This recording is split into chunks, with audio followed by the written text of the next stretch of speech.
L'Atlantide.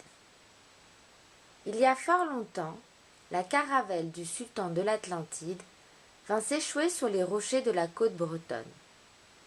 Yvon, le pêcheur et sa femme Gaëlle accueillirent les naufragés dans les dépendances de leur ferme. Puis, avec l'aide de quelques hommes du village, on entreprit de réparer le bateau.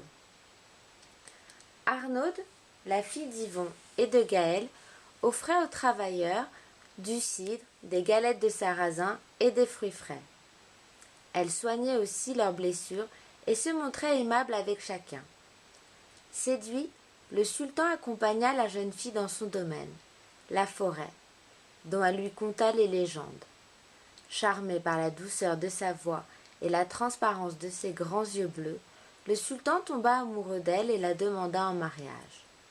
Dans la clairière Odolmen et au menhir, un vieux druide vint bénir leur union.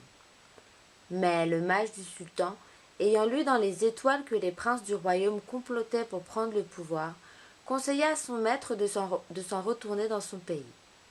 Arnaude et son mari embarquèrent donc pour l'Atlantide. La traversée fut longue et calme. Puis, un matin, Arnaude aperçut une ville toute blanche, au bord d'une mer indigo. Le palais du sultan surplombait la cité avec ses arcades et ses minarets. À bord d'un palanquin, les deux époux traversèrent la ville sous les acclamations. Choyée, Arnaude était très heureuse dans ce beau palais. Mais un jour, alors qu'elle se promenait sur la plage avec son mari, ce bonheur prit fin subitement. Un profond silence s'installa autour d'eux. Puis, la terre trembla, tout se mit à vaciller. Le sol s'ouvrit et, en un instant, l'Atlantide fut engloutie. Poussée par un raz-de-marée, la mer recouvrit l'énorme faille béante. Arnaud et le sultan se retrouvèrent tout seuls dans un désert brûlant, au bord de l'océan immense. Bientôt, terrassée par le soleil, la jeune femme s'évanouit. Alors le sultan l'allongea sur son burnous. Les bras tendus vers le levant, il prononça une prière et Arnaud s'éleva dans le ciel et s'envola comme sur un tapis volant. Son époux plongea dans l'océan au fond duquel il regagna sa cité engloutie. Là, pris d'une étrange langueur, il s'endormit sur les marches de son palais, tandis que les habitants se changeaient un à un en coquillages.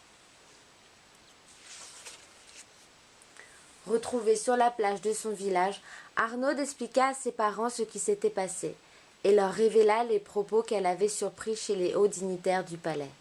Le sultan, élevé au rang de prophète par sa naissance, devait épouser une déesse atlantide.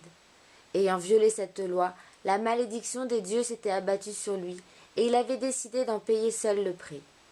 Pour que la légende ne se perde pas, Arnaud la raconta par écrit. Elle garda précieusement le manuscrit ainsi qu'une carte de l'Atlantide dans un coffret. C'est par ce moyen que l'histoire put être transmise de génération en génération.